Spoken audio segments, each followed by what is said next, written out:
Shalom, shalom, everybody. All right, so you've got right now the latest mass shooting in Michigan, which is also very strange. Again, you've got a lot of weirdness coming out in this one, too. So, if we'll just run over the basics of what we know, this happened yesterday, but apparently three people were killed and five people were injured.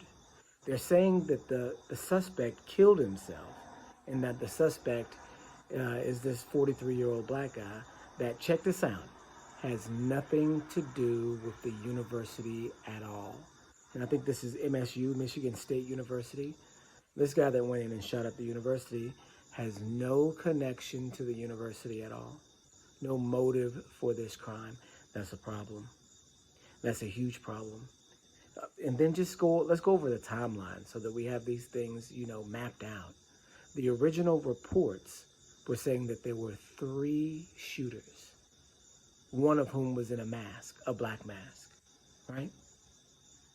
The original reports were of three shooters.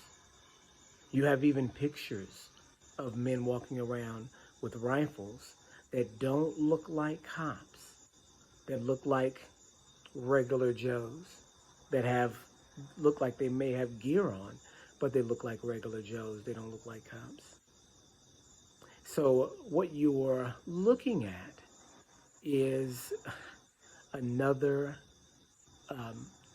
coordinated attack. So the schools are up for grabs right now for these mass shootings, and then you have this patsy put out in front of you, and then they may trot him out and have him, hold pistols or have some sort of, damning evidence against him. But he's not the one that did this, guaranteed. I mean, looks like there's even shots that are so far apart that this one man is not going to be able to just go and get in all of these different areas. It doesn't make any sense whatsoever. Also, in the early reports, there was a white kid who was flipping the bird to the camera, and there was a quote that says, "This is get ready, all of you MSU students. I'm getting ready to go out here and take out a bunch of people." I think he said that he was going out there to do something else. I don't think that you can use certain terminology on YouTube anymore, so I'm going to try to watch myself. But all of this evidence was posted online, and then you don't hear anything about that anymore. You don't hear anything about it at all. How does all this false information come out first? Or is this the real information and the cover-up story emerges later? Or the fabricated story that they have for the event, begins to fall into place after the event is over, right? During the event, the real information comes out, and then after the event, the lie comes out, right? And then everybody believes the lie because all of the news organizations are all repeating the same lie, right? You look at all of these different school shootings, Uvalde, Parkland, and I can't even name all of them. But the first reports are always multiple shooters. The first reports are always multiple shooters. It's never just one guy. It's the very first initial reports. Oh, there's one or two or maybe even three shooters. Always. All the way back to Columbine. Well, we know Columbine had two shooters, but more than two in Columbine. People said they saw upwards of 6 to 7 shooters in Columbine. So you guys don't know that there's a history of school shootings in America that have been done by the government. It's just, if you do your research and you do it appropriately and accurately, you'll find that, there were 60 witnesses to the shooters. 60 witnesses to the Columbine shooters. And these are 4, 5, 6 shooters.